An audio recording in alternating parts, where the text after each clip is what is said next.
Meus irmãos, quero fazer uma pergunta a vocês.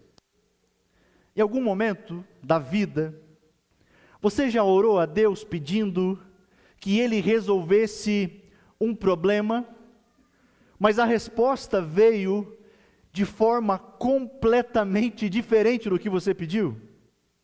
Quem sabe até de forma dolorosa? A questão é, o que você faz quando Deus não responde do jeito que você espera? Os irmãos que têm filhos pequenos sabem muito bem quando os nossos filhos ouvem um não, não é mesmo? O meu, por algumas vezes, ele tentou se jogar no mercado, fazer um choro, simplesmente porque eu disse não, ou então eu respondi de forma diferente do que ele esperava. E a grande questão é, e nós como filhos, será que nós agimos diferente quando Deus nos responde de forma inesperada? Hoje nós daremos sequência à nossa série de exposições no livro do profeta Abacuque. Será a segunda mensagem e nós falaremos sobre uma resposta que é inesperada. Os irmãos lembram, apenas para contextualizá-los, semana passada nós fizemos uma breve apresentação de Abacuque, e quando nós olhamos para a vida deste homem, nós já podemos observar que mesmo que vivamos uma vida para Deus, mesmo que vivamos uma vida entregue a Deus, nós não estamos livres de problemas e de sofrimentos neste mundo. Bem da verdade, é que se formos sinceros, muitos de nós, ao nos depararmos com problemas, diversos deles nós não conseguimos entender. Há tristezas pelas quais nós não conseguimos lidar. Inclusive, nesses momentos, várias tentações vêm e tendem a nos fazer o quê? A querer duvidarmos de Deus. Ou então nós começamos a nos perguntar, será que de fato a minha fé é uma fé verdadeira? É claro que o nosso inimigo, Satanás, ele nos tenta a duvidarmos de Deus. E muitos cristãos têm tido a sua fé abalada diante das situações difíceis que acabam vivendo. Abacuque, meus irmãos, está diante do problema do mal e do sofrimento. E basicamente nós vimos semana passada, Abacuque está dizendo assim: Deus, eu não consigo entender como essas coisas estão acontecendo com a gente. Eu não entendo como as coisas estão acontecendo dessa maneira, Deus. Ele está sofrendo com a situação que ele via diante dele. Como vimos semana passada, o contexto do profeta, o contexto que Abacuque profetiza é que durante o declínio do reino de Judá, após a morte do rei Josias, vocês lembram do rei Josias? O rei Josias havia promovido algumas reformas religiosas, ele havia destruído altares de ídolos, e ele havia restaurado o culto ao Senhor. Acontece que após a sua morte, o povo de Deus, o povo da aliança, rapidamente se desvia, se entrega aos deuses pagãos, se afastam do Senhor, se entregam completamente à idolatria. Mas é claro que quando a gente olha para a história, nós vemos que isso não era novidade para Israel, não é mesmo? Basta a gente olharmos, quem sabe, o livro de Juízes, onde constantemente nós teremos altos e baixos do povo de Deus. Mas é diante dessa situação que Abacuque, no versículo 2 do capítulo 1, ele mostra a angústia, ele abre o coração, ele clama ao Senhor, e diz: até quando, Senhor? Até quando eu clamarei por socorro? Até quando, Senhor, eu direi violência e você não me ouvirá? Até quando, Senhor, que eu gritarei sem que tu ouças? O que Judá está passando é algo horrível. E a oração de Abacuque é: Deus, o seu povo está numa enrascada. Eu tenho te pedido, clamado para que mude isso, porque o Senhor não faz nada a respeito. Até quando clamarei e não me ouvirás? Imagine a situação do profeta. Mas Abacuque tem o coração quebrantado diante de Deus, sem entender por que Deus permite isso. Dias difíceis vivia Judá. E acredito que não são dias muito diferentes dos nossos. Ao olharmos ao nosso redor, vemos exatamente as mesmas características dos dias de Abacuque. A violência, sofrimento, ímpios oprimindo justos. É difícil encontrar justiça neste mundo. E como vimos, diante de tudo isso, Abacuque se coloca diante do Senhor e clama a Ele. Se antes Abacuque estava tendo que lidar com essa opressão e com o silêncio de Deus, agora Deus vai começar a responder a Abacuque. Imagine, o que não passava será na cabeça do profeta. Deus permanece em silêncio. Mas agora, a partir do versículo 5 do capítulo 1, Deus começa a responder o profeta. Só que a resposta de Deus não era exatamente o que Abacuque queria. Meus irmãos, nós veremos que a voz de Deus pode ser mais perturbadora do que o seu silêncio. Abra sua Bíblia comigo. Primeiro capítulo de Abacuque, livro de Abacuque, capítulo 1. Nós faremos a leitura a partir do versículo 5, onde nós temos a resposta de Deus, a primeira queixa do profeta. E a pergunta é: como é que Deus responde? Observe o texto comigo, Abacuque, capítulo 1, versículo 5. Deus respondendo ao profeta: olhem as nações e contemplem-nas, fiquem atônitos e pasmem, pois nos seus dias farei algo em que não creriam se a vocês fosse contado. O que é que Deus faria que não creriam se lhes fosse contado? Versículo 6. Estou trazendo os babilônios, nação cruel e impetuosa, que marcha por toda a extensão da terra para apoderar-se de moradias que não lhe pertencem. É uma nação apavorante e temível, que cria sua própria justiça e promove a sua própria honra. Seus cavalos são mais velozes que os leopardos, mais ferozes que os lobos no crepúsculo. Sua cavalaria vem de longe, seus cavalos vêm a galope, vêm voando como ave de rapina que mergulha para devorar. Todos vêm prontos para a violência.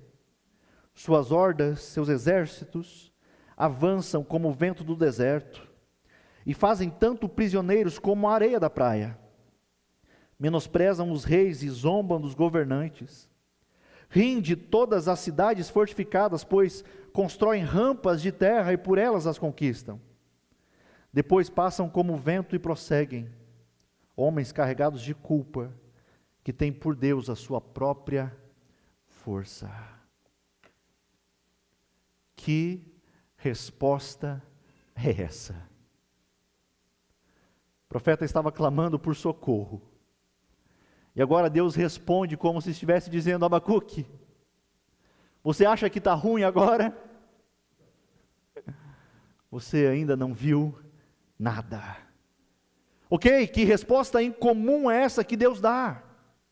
Enquanto que o profeta está clamando: Deus, livra-nos. O que acontece? Deus vai levantar um povo totalmente pagão para disciplinar o seu povo.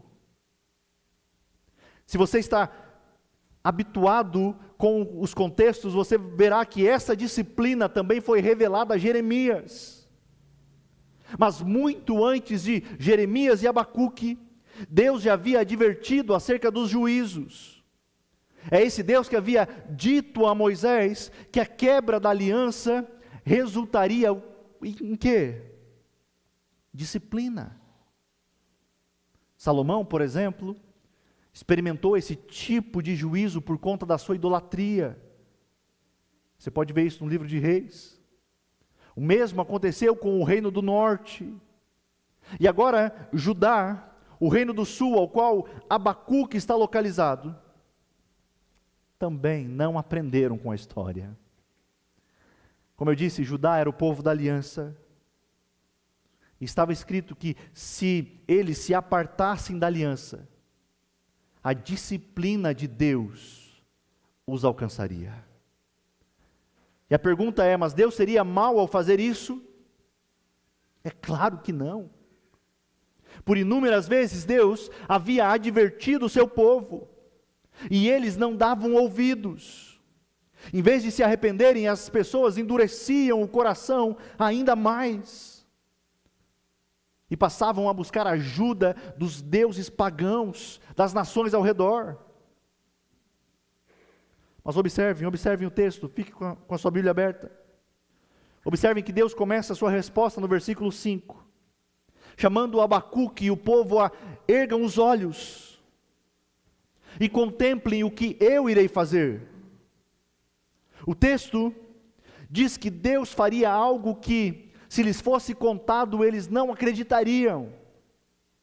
Ou seja, logo no começo da resposta de Deus a Abacuque, nós temos aqui uma certeza. Que certeza é essa? Deus vai agir. Há uma certeza. Deus vai agir.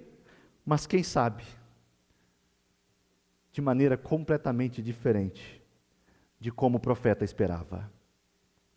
No versículo 6, Deus começa a falar que maneira será essa. Ele diz, eu estou trazendo os babilônios, uma nação cruel, e Deus a usaria como instrumento da sua justiça. Dos versículos 7 a 10, nós vemos como era essa nação que viria contra Judá. Veja o versículo 7, Deus diz, é uma nação apavorante e temível, que cria a sua própria justiça e promove a sua própria honra. Observem aqui, que esses homens criavam o quê? A sua própria justiça, eram eles quem definiam o que era certo e errado, eles eram a própria lei, eles promoviam apenas a sua própria glória, buscando honra e reconhecimento para si mesmos. A verdade é que eles viviam sem referência a Deus. Eu sei que quando a gente olha para eles, nós nos espantamos, não é mesmo? Que povo cruel, que povo mau. Mas não se assuste, meu irmão. Isso não é algo tão distante de nós. Como assim? Como assim, se o texto está falando de uma nação há milhares de anos? Como assim que isso não está distante de nós? Meus irmãos, bem da verdade é que esse é o retrato desse povo. E o retrato do povo que vemos aqui é também o retrato do coração humano sem Deus. É a busca pela autonomia absoluta, é a arrogância, é a glória à sua própria força, aos seus próprios métodos.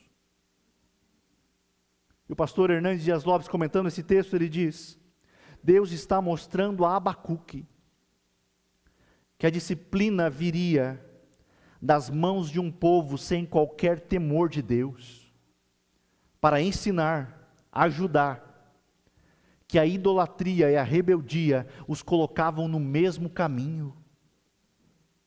Sim, meus irmãos, esse é um texto de advertência a nós, de que quando abandonamos os caminhos do Senhor, acabamos por criar a nossa própria justiça, a nossa própria moral, os nossos próprios padrões.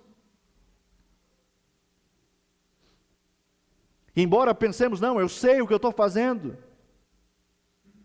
Não, mas isso é um caminho de destruição. Eu sei que parece um método meio escandaloso, né? Como Deus está trabalhando aqui. E a gente se pergunta, assim como o profeta, por que Deus? É difícil realmente entendermos quando passamos por situações complicadas.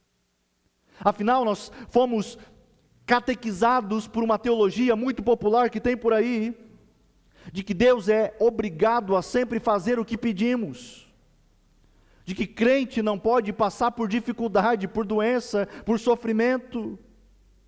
Afinal, se nós somos filhos do rei, a gente não pode passar por dificuldade. Afinal, nós fomos feitos para desfrutar o melhor desta terra. Se você ouviu isso, saiba que quem lhe disse mentiu. Deus nunca prometeu vida fácil. Quem promete? Vocês lembram quem prometeu a Jesus vida fácil?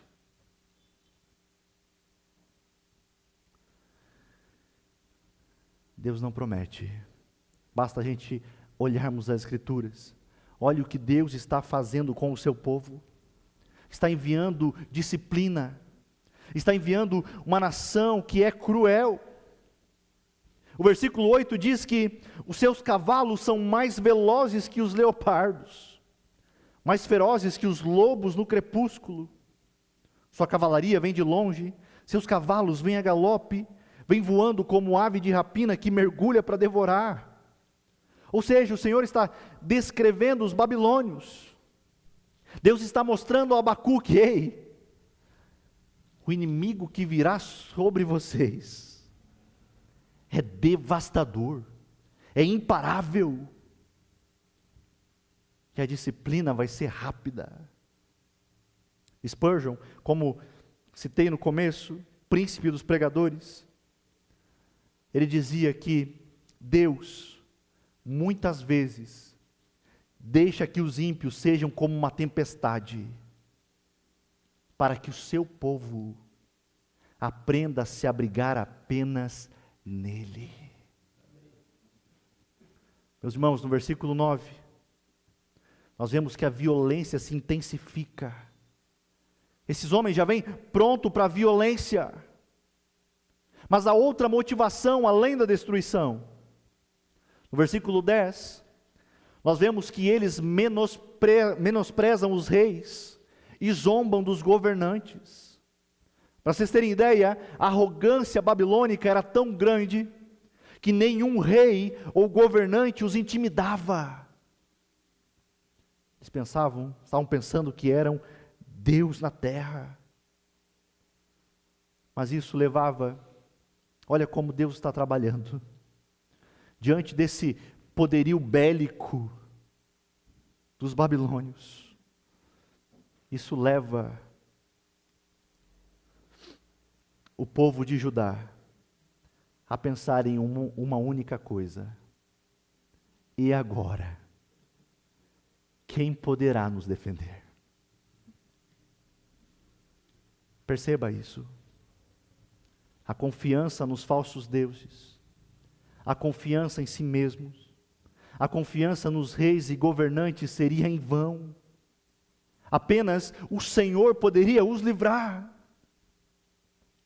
Percebam que a maneira como Deus está trabalhando ao enviar essa nação contra Judá, Ele está mostrando que todos os falsos ídolos,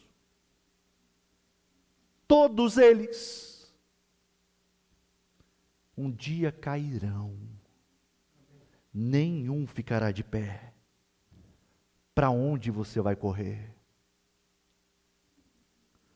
E aqui nós abrimos um parênteses para pensarmos. Onde nós temos colocado a nossa confiança? Será que a nossa confiança tem estado na política, nos governantes, nos meus recursos financeiros, na força do meu braço, na maneira como eu faço as coisas? Bem da verdade é que Deus muitas vezes permite que tudo isso seja abalado, para que aprendamos a depender somente dEle. No versículo 11, nós vemos que os babilônios tinham por Deus a sua própria força. Percebam, eles não reconhecem nenhum Deus acima deles. Eles fazem da sua força o seu Deus, a sua divindade. E se nós olharmos os babilônios com o povo de Judá, nós podemos fazer um contraste interessante.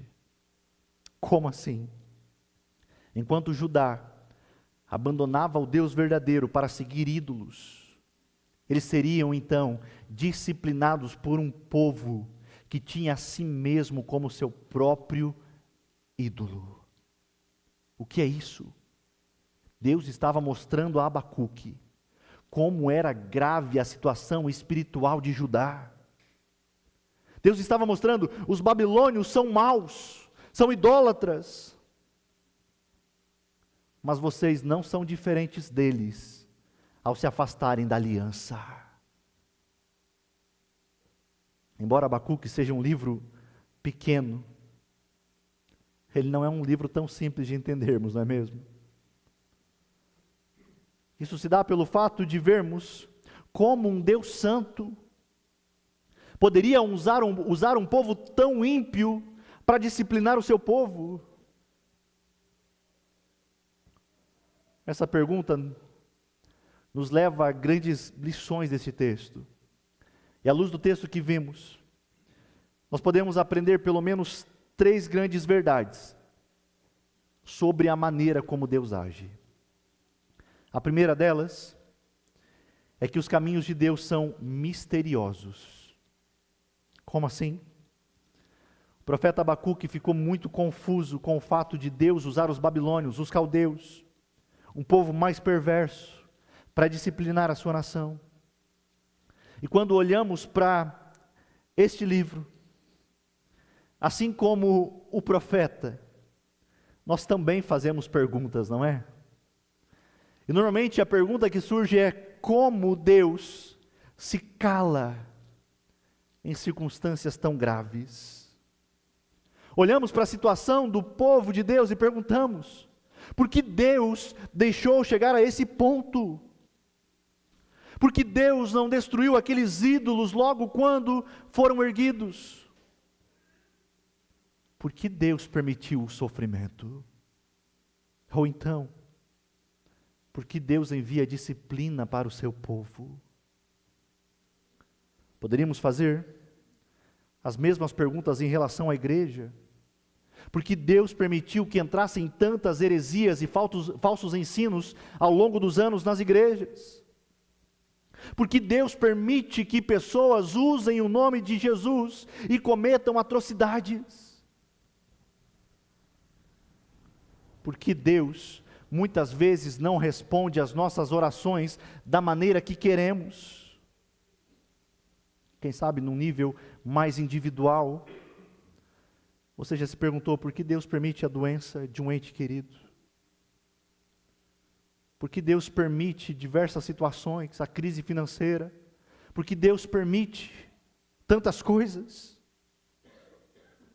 Falávamos no pequeno grupo de terça.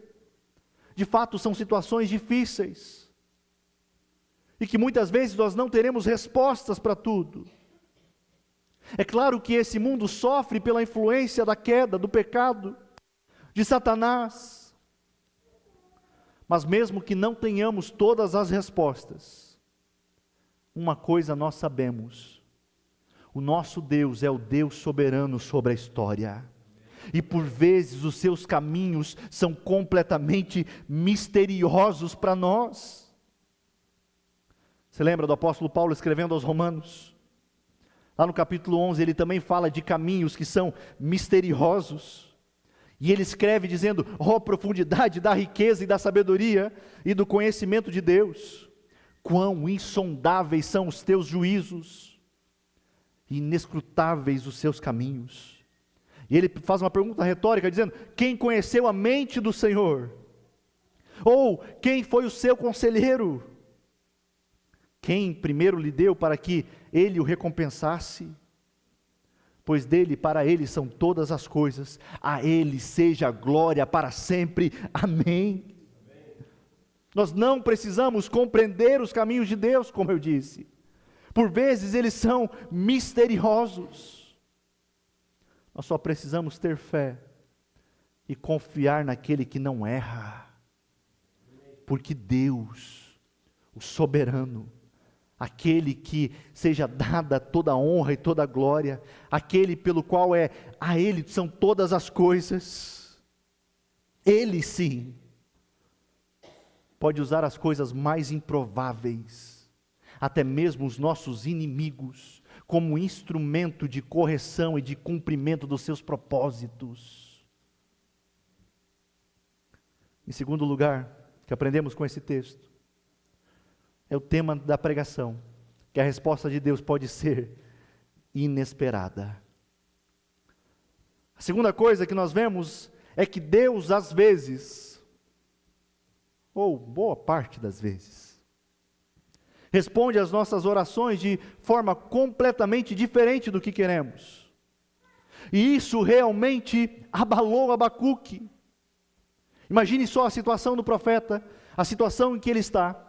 E ele clama ao Senhor e Deus está em quê? Silêncio. Deus não está me ouvindo. E agora? Mas então Deus começa a responder. Mas enquanto que Abacuque queria resolver as coisas de um jeito, Deus tinha uma outra maneira de agir. Abacuque clamava por socorro, Deus. Mas Deus respondeu com juízo. É claro que a resposta de Deus não trouxe consolo imediato, mas trouxe perplexidade diante de tudo isso. Eu acredito que isso ocorre com nós também. Ficamos perplexos mediante algumas respostas de Deus, não é assim? Mas de fato, Deus trabalha de maneiras inesperadas. Deus responde de maneiras inesperadas. Em toda a Escritura nós vemos isso. Vocês lembram de José? Vendido como escravo pelos irmãos, injustiçado, preso, mas Deus estava preparando para salvar a sua família em Israel. O que acontece quando José encontra os seus irmãos? Ele diz: vocês planejaram o mal, mas Deus transformou em bem, para que hoje fosse preservada a vida de vocês. De fato, Deus tem as suas maneiras inesperadas de agir. Poderíamos lembrar, quem sabe, do apóstolo Paulo, e o famoso espinho na carne, que nós não sabemos até hoje o que é, onde ele pede por 3 vezes a Deus para que fosse tirado, mas Deus não responde da maneira que ele deseja. Deus simplesmente diz a Paulo: a minha graça te basta, que o meu poder, porque o meu poder se aperfeiçoa na fraqueza. Poderíamos lembrar do próprio Jesus no Getsêmani, clamando ao Pai, dizendo: Deus meu, por que me desamparaste? Se possível, afasta de mim esse cálice. Contudo, não seja feito o que eu quero, mas o que tu quer. Assim como Abacuque, muitas vezes ficamos perturbados com a maneira que Deus responde. Mas no fim nós precisamos entender que as suas respostas inesperadas visam nos ensinar a confiar nele e não em nossos próprios planos. Em terceiro lugar, terceiro ponto que nós podemos ver é: Deus não perdeu o controle da história. Meu Deus, há tanta maldade, há tantas coisas, onde está Deus em meio a tudo isso? Não é essa tentativa de descreditar a fé cristã que muitas pessoas fazem? Como você pode falar de um Deus bom mediante ao mal dessa sociedade? Mas observem algumas coisas. Veja o versículo 6, outra vez. Como é que começa? Estou trazendo os babilônios. Não foram os babilônios que surgiram por acaso, mas foi o próprio Deus que os levantou como instrumento. É claro que nós precisamos entender algo aqui. Deus não é o autor do pecado, Deus não é o autor do mal. Mas o que estamos vendo é que até mesmo os impérios mais cruéis não estão fora do controle de Deus. Nas palavras do grande reformador João Calvino, ele diz: eles são a vara da ira de Deus, usada para disciplinar, mas que depois também será julgada. Isaías 10 vai falar de algo semelhante a isso também. E como eu disse, de fato, quando olhamos para a realidade deste mundo, a gente pensa, cadê Deus, né? Mas que o seu coração possa descansar, sabendo que Deus continua soberano, sabendo que as guerras, as crises políticas, financeiras, inúmeras situações, tudo e todos não fogem do governo de Deus. Ele é o Senhor da história. Amém. E antes de irmos, meus irmãos, para as aplicações, nós vemos que Abacuque, e nós também, precisamos entender que nem sempre entenderemos os caminhos de Deus. E que muitas vezes as suas respostas serão diferentes do que pedimos. Mas em todas as coisas, Ele continua sendo soberano, justo e fiel. Por fim, como podemos aplicar esse texto em nossas vidas? De que maneira podemos fazer isso?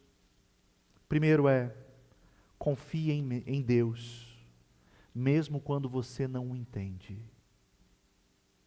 Ao dizer isso, eu não estou dizendo para você ter uma fé cega, uma fé que é um salto no escuro, que não pergunta, que não questiona, que não tem interesse. Não, apenas tem que crer, não faça perguntas. Não é isso. Abacuque nos ensina que a fé verdadeira não é ausência de perguntas, mas é confiança em meio a perguntas não respondidas. Ou então, é confiança em meio às respostas serem completamente diferentes daquilo que pedimos.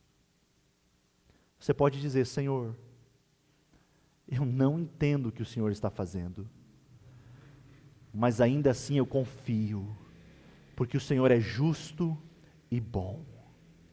Confie nele, dependa dele, abandone os falsos ídolos e deposite a confiança do seu coração totalmente nele, mesmo que por vezes você não entenda os caminhos que ele lhe conduz. Segunda aplicação: as respostas de Deus podem ser diferentes das suas expectativas. Como eu disse, Abacuque queria livramento, mas Deus disse: não, vai vir um pouquinho de disciplina. De fato, Deus nos responde de maneira inesperada. Meu irmão, talvez você ore por cura, mas quem sabe Deus lhe dê graça para suportar a dor. Talvez você peça livramento de tantas situações, mas talvez Deus lhe dê força realmente para você suportar o que está passando. Eu sei que nós queremos extinguir as situações de sofrimento e dificuldade da vida, não é? E é claro que nós não vamos pedir a Deus sofrimento. Mas por vezes o sofrimento, como vimos na semana passada, o sofrimento pode ser de fato uma bênção de Deus, pela qual Ele está usando para que confiamos mais nele. Como eu disse semana passada, fiz a citação de Elizabeth Elliot, ela dizia: o sofrimento nunca é em vão. Até mesmo no sofrimento, até mesmo o sofrimento, deve produzir glória ao nosso Deus. Irmão, de fato eu não sei as situações que você enfrenta, Pode ser diversas coisas. Pode ser na família, os filhos, pode ser no trabalho, pode ser diversas dificuldades. Pode ser inúmeras situações. E pode ser que por um longo tempo você tenha pedido diversas coisas. Mas quem sabe Deus está agindo de uma outra maneira. E nós veremos no livro de Abacuque que ele inicia o livro clamando a Deus, há silêncio. E quando Deus começa a respondê-lo, é algo completamente diferente do que ele espera. E nós logo pensamos, e agora? Seria tão simples, né? Deus responder da maneira que Abacuque queria e resolveria ali o problema. Mas Deus queria fazer que o seu povo dependesse mais dele. Deus queria fazer com que o seu povo se arrependesse, voltasse, abandonasse os ídolos. Nós não entendemos os caminhos de Deus. Mas esse mesmo Abacuque, o mesmo, é aquele que mais adiante no capítulo 2 vai falar, pela primeira vez, que vai ser utilizado depois pelo apóstolo Paulo, o justo viverá pela fé. E em meio a toda essa situação, sabe como? Eu já vou dar um spoiler aqui. Sabe como que se encerra o livro? Abacuque vai encerrar o livro dizendo, mesmo que falte tudo, mesmo que não tenha absolutamente nada, todavia, eu me alegrarei no Senhor. Entenda, os caminhos de Deus são diferentes, não são? Nós queremos de uma maneira, mas Deus está nos conduzindo para o louvor da sua glória.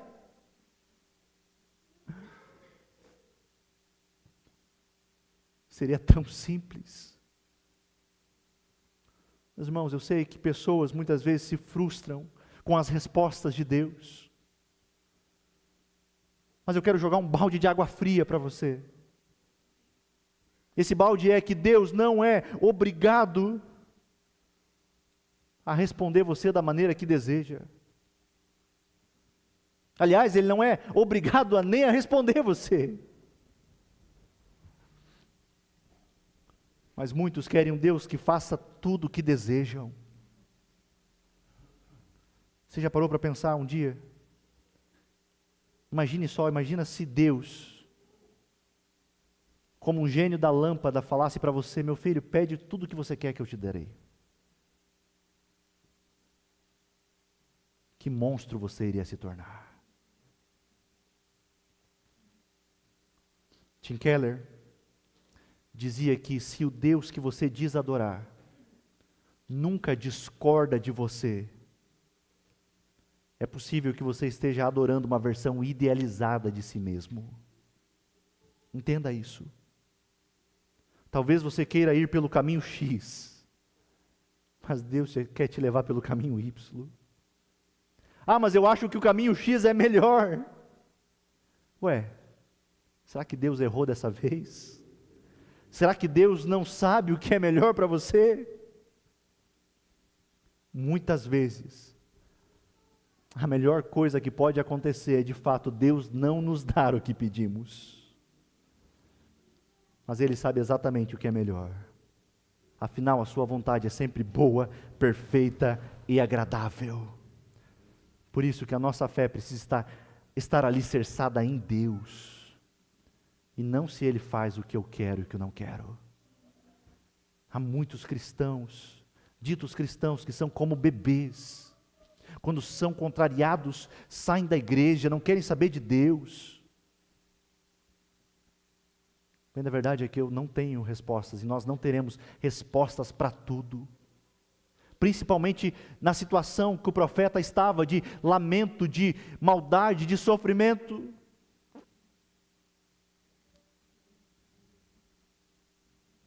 Foi comentado no PG de terça, como pode, né? Como a gente explica a situação de pais terem que enterrar filhos pequenos. A verdade é que eu não sei. Mas o que eu sei é que o meu Deus é o Deus soberano sobre a história. É o mesmo Deus que traz conforto e esperança aos corações. É o mesmo Deus que faz nova todas as coisas. Esse é o nosso Deus. Mesmo que não entendamos, mesmo que por vezes questionamos a Deus, Ele é aquele quem conduz toda a história para a glória do seu nome. Ele jamais perdeu o controle da situação. Mas é no sofrimento que nós aprendemos a depender e confiar mais nele. É no sofrimento, quando realmente nós abrimos a alma e clamamos a Ele, que nós vemos o quão incapazes nós somos, mas de que dependemos de tudo de Deus, tudo. Ame a Ele, mesmo quando você não entender os seus propósitos e os seus caminhos. Terceira aplicação: aprenda com a disciplina de Deus. Como assim? Deus usou a Babilônia como vara de disciplina para ajudar. O autor aos Hebreus, no capítulo 12, nos lembra que o Senhor faz o quê? Passa a mão nos filhos que ama? Responde sempre favorável aos filhos que ama, é isso? Em algumas versões vai estar o quê? O Senhor açoita. O Senhor disciplina quem ama. Entenda isso. Quando Deus nos corrige, não é porque Ele nos rejeitou, mas é porque Ele nos trata como filhos. Ele disciplina quem ama. A disciplina é dolorosa, mas é uma maneira pela qual Deus usa para nos colocar no caminho outra vez, para nos moldar, para nos corrigir e nos aproximar dEle. Meus irmãos, finalizando. Talvez como Abacuque, você queria que Deus resolvesse logo a situação que tem enfrentado. Mas a verdade é que Ele pode estar usando o sofrimento para moldar o seu caráter, para quebrar a sua autossuficiência e para conduzi-lo a uma fé mais profunda. Que você possa descansar em Deus, sabendo que é Ele quem está no controle de toda a história e que todas as coisas cooperam para o bem daqueles que amam a Deus. Descanse nele, descanse o seu coração nele. Ele sabe o que é melhor para você, para a sua vida, mesmo quando você não tenha compreensão disso. Amém? Vamos orar? Bendito é o teu nome, Jesus. Tu és aquele quem conduz toda a história. Eu sei que embora nós não entendamos os seus caminhos, de fato assim foi também na cruz que o Filho de Deus foi entregue. Para os romanos, loucura, era escândalo. Para os gregos, loucura, pregação. Mas para nós que somos salvos, sabemos que é poder de Deus. Deus tem as suas maneiras de agir. E que o nosso coração possa descansar mesmo quando não entendamos. Que possamos realmente confiar em Deus. Sabendo que o sofrimento, as situações, também servem para glorificar o Senhor. Servem para nos aproximar do Senhor. Nos ensina a ver dessa maneira. Molda, Senhor, o nosso coração, o nosso caráter, para que possamos nos aproximar a cada dia mais de Ti. E que assim como Abacuque no final do livro, nós possamos também cantar que o meu contentamento, a minha alegria está no Senhor dos Exércitos. Assim nós clamamos e pedimos, em nome de Cristo Jesus. Amém. Louvado seja o Senhor.